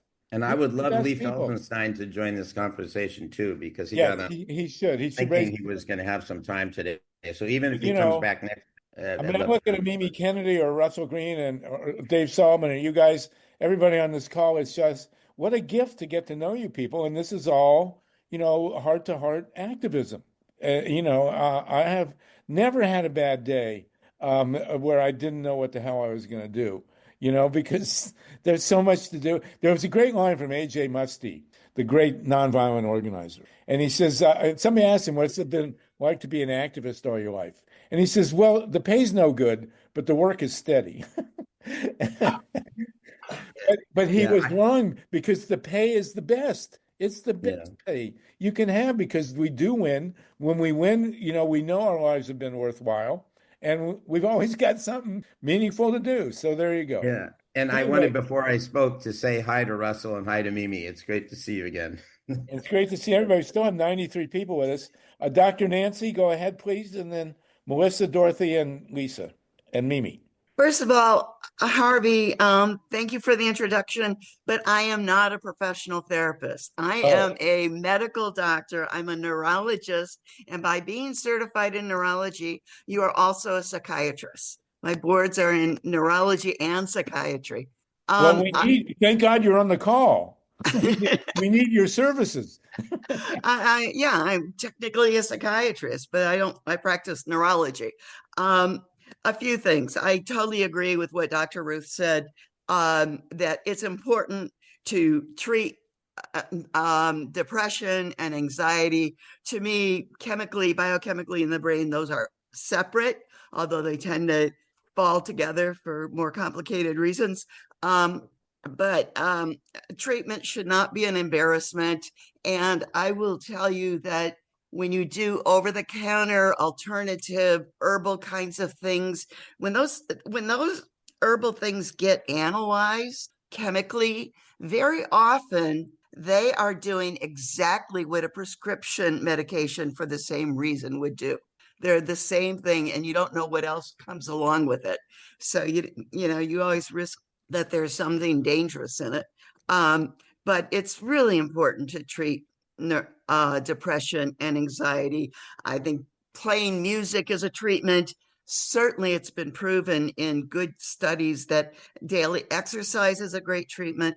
But when you get to the point that medications will make your life better, it's very important, because chronic depression or chronic anxiety actually causes changes in your brain. We all start out with different brains and are more prone or less prone to these things. But it's important to treat.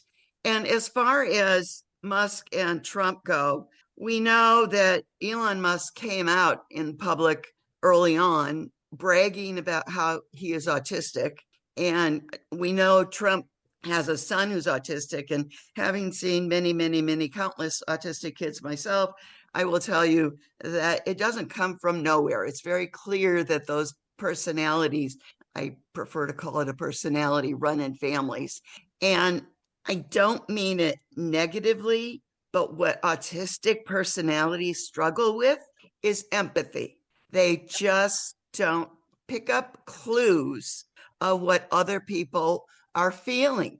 Luckily, most kids with autism, the mentally bright ones, they have great parents. And their parents train them to be sympathetic. They train them to be polite. And I will tell you, they are the best people in the world when they are trained to do that. But I've heard plenty of stories about Trump being younger and listening to Elon's mother being interviewed. They were not trained to be considerate of others. They were trained to value wealth. And so they are on it's like they have blinders on. All they really value is getting richer. Wow. Well, I feel sorry for them, but they're really imposing a lot of problems for the rest of us. So very well done, stated, Mimi and Nancy. It's always really great to have you. Go ahead, Mimi. Did you want to talk? Yes, please. I would love to answer that. I just put it in the chat. I wanted to say that we should not be wasting our energy on trying to think, although it's amusing and I love everyone on this call. And I've done it myself, but it's wasted energy to think of how to dissociate these guys or these people from humanity. They're doing that themselves. Greg Boyle, SJ, who runs the biggest gang recovery program in the world here in LA, has said he's never met an evil person. He's met a lot of wounded people. And how wounded do you have to be to turn out like that and do those things and say empathy doesn't count? Very wounded. And it's true. We have a family from Altadena burned out now in our home, and their adult son is nonverbal autistic, and they treat him so kindly and gently, and he's not afraid, and he's not awkward about what he can and cannot do, and you can see it. If you have someone who is taught to fear and who already feels a little bit unable to figure stuff out about feelings or other people, you're going to end up with people who are frightened, and they will latch on to anything: domination, power, money, looking good, whatever it is, TV stardom, that can make them feel safe and loved. And that's what we're dealing with. And then they will never let go of that thing. And then they will try to do a final solution of getting rid of all the people who don't believe they're wonderful, like they've pumped themselves up to be. And it is almost a waste of time to try to figure out how to oppose that. But we have to oppose the spell that this has cast on our society. And everybody was talking about community and contact. That's the right thing. That is how we're going to do this. The only way to do this. Who was just talking about a jam session? Tim Carpenter would have said, oh, you know what? Let's organize a travel road show and go to a couple of cities where we know we have at least 5 musicians, and let's have a bill of music and charge the money to get in and sign everybody up to be part of PDA, and they'll get to know each other there. Everybody feeds something, get somebody to bring food. Stuff like that is where we got to be for a while. That plus elections coming up. We have 2 elections coming up that, if they're not rigged, could change the balance of power. Because of that, I am very fearful that they have already been rigged, but I wouldn't let that stop us just to investigate it and watch it. If we could stop some of this legislation in the House, or stop some of this cult behavior in the House, that would be great. But I am saying that Tim would have taken this as a travel, as a road show, and sign people up. Also stickers. We could sticker at the marches with PDA and our website. Wear a sticker. That's how Tim built PDA. Okay, thank you for that. But Nancy, well said. I really wanted that to be brought out. These people have been really wounded, and their survival strategies are damaging the whole planet. But to try to just oppose who they are one-on-one, that ship has sailed. Now we got to deal with everyone else who believes that they have magic. They don't. Okay. Real quick, I just want to emphasize what Mimi was saying. Great to see you, Mimi. Great to see you, Russell. Tim used to, back in the day, watch The Door for Jackson Browne, Crosby, Stills, and Nash, various other musicians.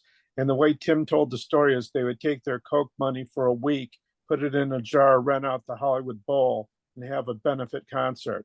And Tim told the story about how one time there was this scruffy looking guy carrying a guitar who said that he was supposed to join in and perform on stage. And Tim got on a walkie-talkie that didn't have cell phones back then and said, hey, Graham, there's a guy here who says he's supposed to be playing. I never heard of him. His name is Bruce Sprongs. And they're like, that's Bruce, let him in. Bruce, and since his name was Springsteen, they probably thought he was Jewish. Probably, and he had just been on Time and Newsweek, but Tim didn't know who he was.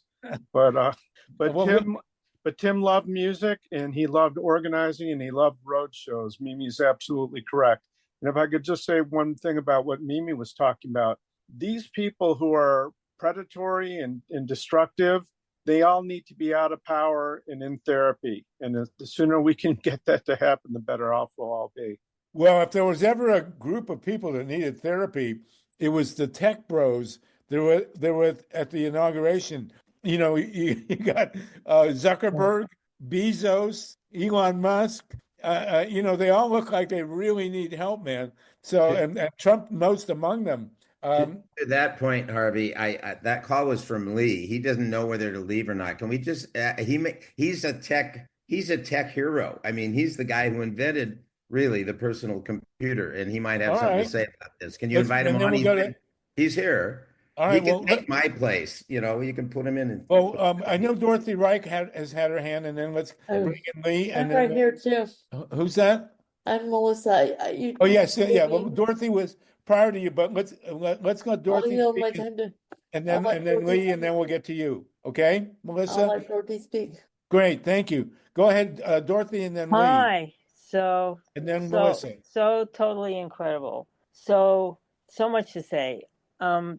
The movement seems to be, if you listen to Tech Won't Save Us, to bankrupt Elon Musk by continuing to attack him, and his stock is way down. And according to people who know more about this than me, he could be forced at a certain point to do a margin call.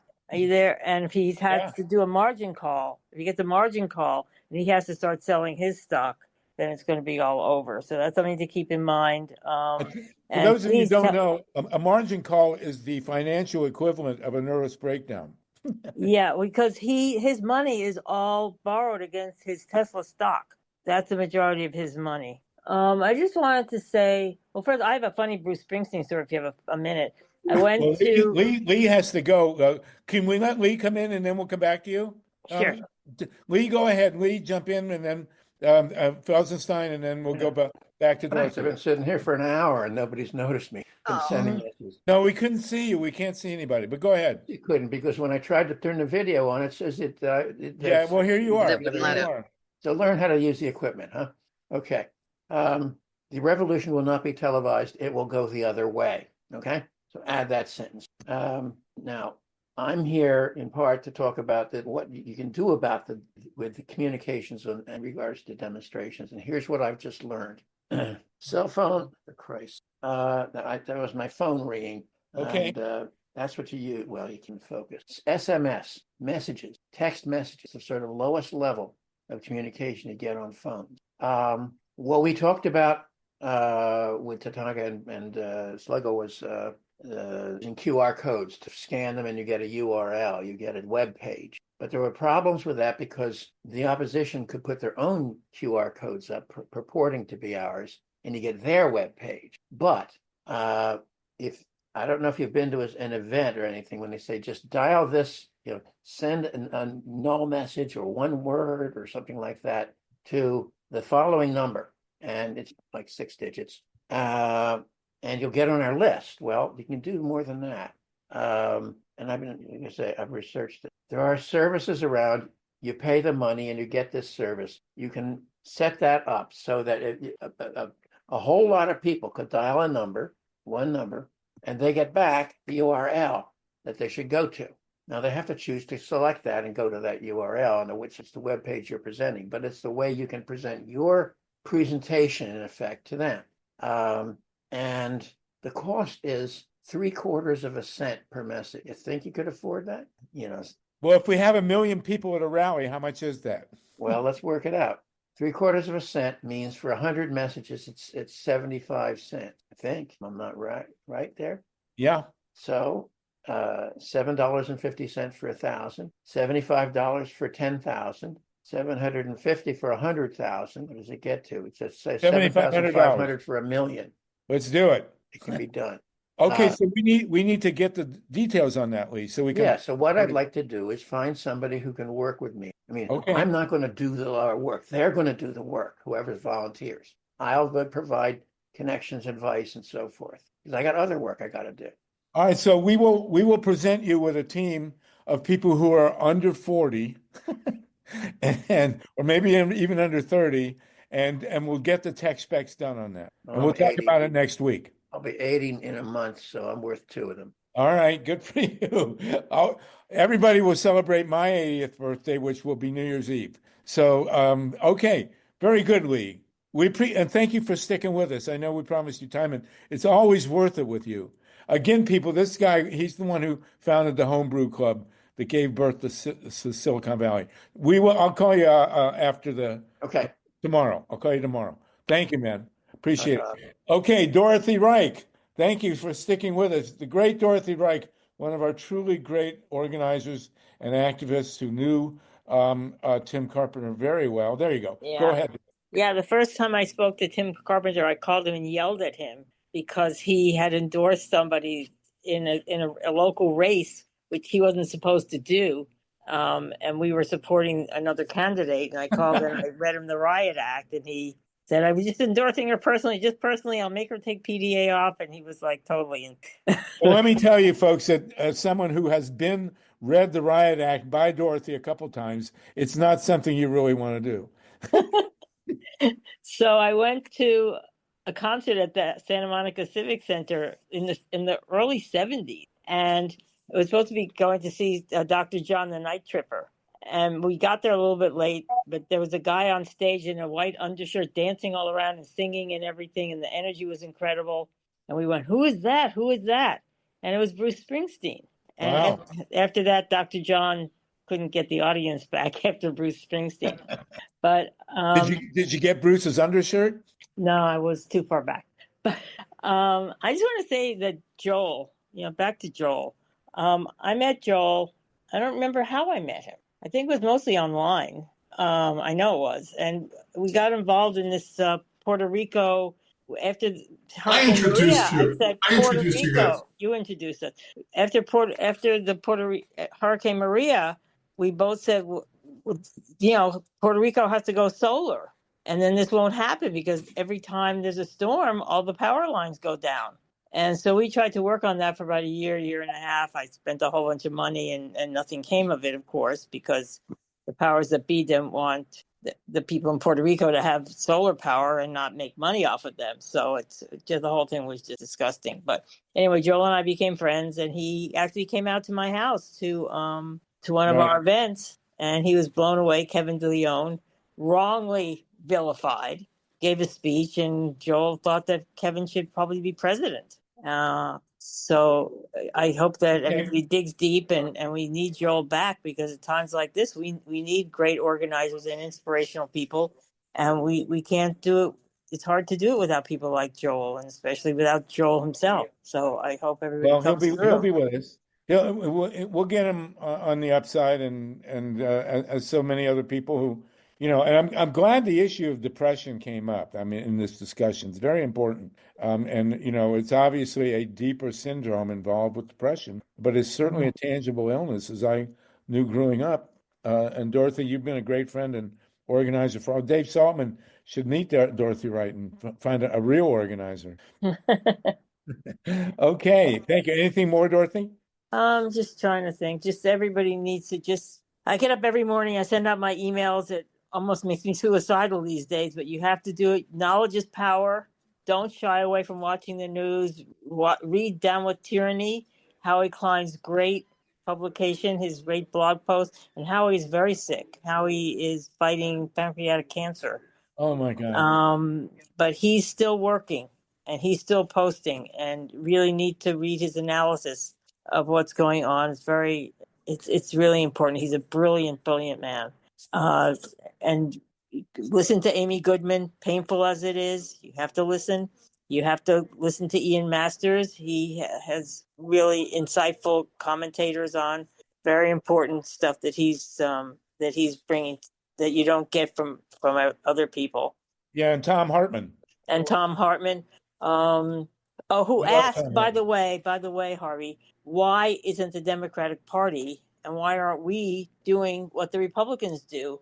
Why aren't the Democrats sending out challenge things to voters in red areas and trying to get them off the voting rolls? Why aren't we adapting some of the tactics that the Republicans used? Why aren't we gerrymandering? Great question.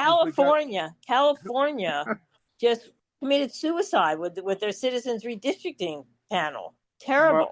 Well, Dorothy, if we talk about all the bad things that are going on, we'll never get on to anything else. Let's start trying to get to some solutions if we can. The solutions are that we have to fight back using the tactics that they're using. We're not fighting back using, we're giving up our right to gerrymander while they're gerrymandering the hell out of everything. Well, listen, good stuff.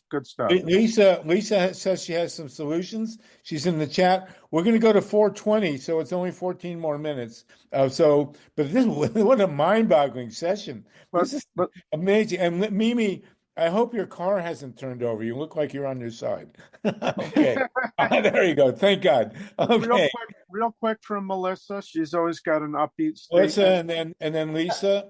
I'm here, and thank you for having me. I'm here because we were talking about the power of music and the power of positive media. And I have cerebral palsy and I'm a wheelchair user. And if it wasn't for things like the No Nukes concert and all the things that John Lennon did with the Black Panthers, I wouldn't be going to school with an education because, of adapt and action and all the things that they did back in 1979. And Melissa,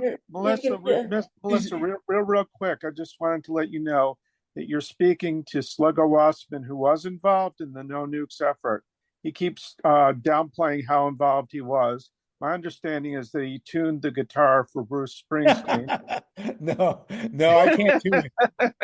I tried to learn a musical instrument and I couldn't do it until I was in shop in 9th grade, and I learned my instrument, which was a typewriter. There you I'm go. a great typer, but I cannot play an instrument. Where are the Phil Grahams and everybody else that would fight against this? And they're still around.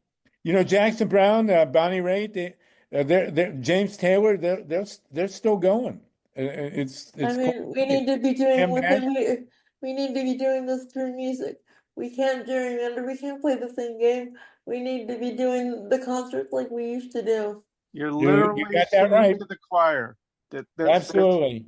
You're playing our tune, Melissa. Thank you for that reminder. You're absolutely wonderful. Thank you, Melissa.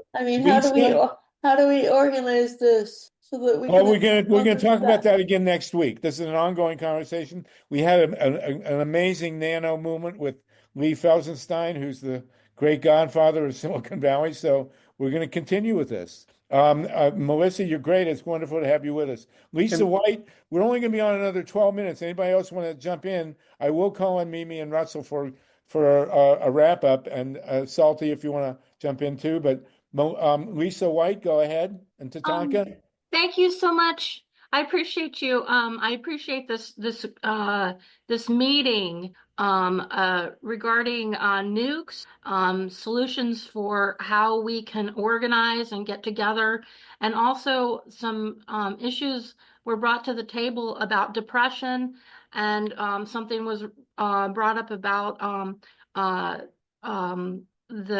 autism. I know people who have autism, and they are very empathetic. They are highly empathetic. Each case is different, and I think our lucky stars for the American for Disabilities Act that protects people with all disabilities, I included, and my solution that there was a talk regarding someone who had ECT. My solution when I received a video about electroshock therapy, which is torturous, which is a very tortured means of therapy. It has been used more than torture than therapy.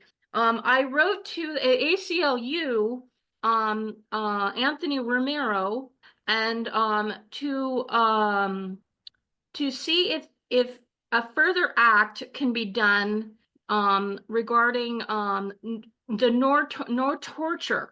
That's something, petitions do work. I've signed multiple petitions. They do come into law. One of the petitions that recently is on because we're concerned about who's in power right now is a No Kings Act. Yes, I've seen that. That is in government right now. It hasn't completely passed by majority vote, but I have included a petition that makes it gender neutral, hopefully gender neutral, and because it doesn't matter if it's a king or a queen or other, the behavior, the actions, they should be accountable to the law if they're against doing acts that are against the law or are fascist. So another thing that I have for a solution with gatherings that was spoken of earlier is I had gone to a People's March recently, and I had my petitions. And I got I had a board, which anybody can do this. If you find a petition that is of interest to stop nukes, which is also listed in the chat, to stop nukes, and organizations that are a part of stopping nukes, and also laws that need to be put in place, because one of the petitions that I had written the day of that is to hold police accountable to crime, to stopping fascism, to not participating in fascist policing. And they have a code of conduct that they need to follow that is not going to enable crimes against humanity. Lisa, you gave us a whole lot to think about. That's great. Wonderful. That's a whole Thank lot you. of homework. So Thank you for all that. we got to wrap. Lisa, thank you for that. Thank you, everybody. God, what an amazing session. Mimi, you've been in your car all that time and never once had to go to the restroom. That's fantastic. So let's do real quick, Tatanka, Russell, and then I want to give Mimi the last word. Is that all right with you, Mimi? Okay, good. Tatanka, go ahead quickly, and then Russell, and then Mimi, and then we'll rock and roll. We'll give our best to Joel. And we're going to do this again next week. This was astounding. What a great session. So go ahead, Tatanka, Russell, and Mimi. I just want to honor one of my, the one who taught me organizing and who is a real close friend throughout my life, and her spirit. She will be 95 shortly. And the great Dolores Huerta is the one who championed and got Cesar and the whole farm worker movement to adopt Si Se Puede as their slogan. And if any of you were at the Hollywood, not the Hollywood Bowl, the Greek Theater, where we celebrated her 85th birthday, we had a film crew go to Barack Obama was the new president, and she had Dolores, because Hillary was very supportive of labor rights, was supporting him, but Barack really wanted to meet Dolores. So the first time he met Dolores, she looked up at him and she said, "You stole from me." And he went, "What? What are you trying to say?" He says, "Yes, we can." And then he laughed and he said, "Okay." So when the first thing that opened before Carlos Santana and all the Hollywood people came out was Barack Obama saying, "I must admit, I stole from this woman." You know, he made his mea culpa to open the show, and then welcomed her with her happy birthday. So Dolores is someone who knows, yes, we have no choice, we must, but it's a choice every day to not succumb to whatever we do, whatever addiction, whatever avoidance, whatever depression, whatever distraction. It's a choice, and she models that very well, and with her Dolores Huerta Foundation. So thank you, Dolores. And we'll have her on the show sometime if we want to. And everybody, as we wrap up, we still have more than 70 people with us. I just want to remind everybody that Leonard Peltier and Julian Assange are both home with their families. I mean, what greater tribute to empathy and activism could we ever have? So there you go. Russell and then Mimi. And thank you, Russell, for initiating this. And Tonka, so good to be with you, bro. Real quick, Tatanka, we would love to have Dolores on at any time. Yeah. Okay, please. Go ahead, Russell, and then Mimi, you get the final word. Harvey, thank you for this and all of the comments, just so much wisdom and really the framing of what's possible and what's required of us. And I think this could be our greatest moment. I feel the potential. And I'm just going to close with a short poem, which is what I spend most of my life doing. And it's activism in its own way as well. So this poem's called What Wins Today? What wins today? Joy or suffering? Love or hate? Joy wins. Love wins. Push it. Intend it. Don't wait for it to come to you. Reject hate, even the smallest amount. Give love. Rain love. Gently. Silently. Loudly. Mosquito bite it if you have to. Bee sting it if need be. Rub it in. Slap it on if you must. Cough it. Sneeze it. Shout it. And note, the fastest way around the world, feel it. Joy. Thank you. Thank you, Russell. Beautiful. Let's go win. Mimi.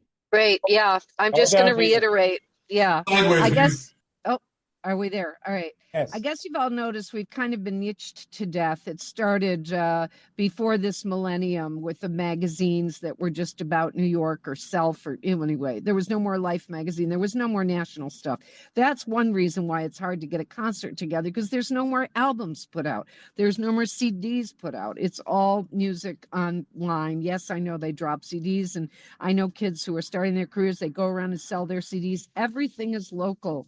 And I just keep thinking that at some point, gathering the local artists in your community and putting on a fundraiser is the way to go. And I would be willing to travel to any of those places. I don't have the time to organize the things, and we don't have Tim. But as opposed to working in DC on Capitol Hill and putting everything in there, I think we're back to the groundwork. And we can do it any old way we want with the people that we have in our city, whether it's labor unions or whoever it is that we know, and get together and do something at a microphone and sign people up and ask them for some money and give out stickers. That way we can get some people from other groups into our silo, but we can just spread the joy a little bit. It does take some money. I'm not sure how to do that. I spent up to 20 years raising money for PDA, but I just feel that's the way to go, because they can't touch that. They can't touch that. And until we have the balance of power, we're just shouting into the wind on Capitol Hill. We need to let our friends know we support them, all of our good legislators, but we need to know each other better. I wish I knew everybody on this call personally, or at least have met them at some event. And that's not happening anymore. And as I say, I'm getting up there, so I don't do that anymore. But I think that's where we're going to go in the future. And I'm wish I could say I'll do it, but I Well, can't. listen, you did do it. You organized a beautiful event yesterday in this church in Santa Monica, and it was lovely. And this call has been really wonderful. It's great to have everybody together. And we talked about stuff I never expected to talk about, but there we are. That's what's on our minds. And listen, we will win. We have no choice but to win. And it's a good winning. So thank you, Steve and Mike, for engineering and co-convening.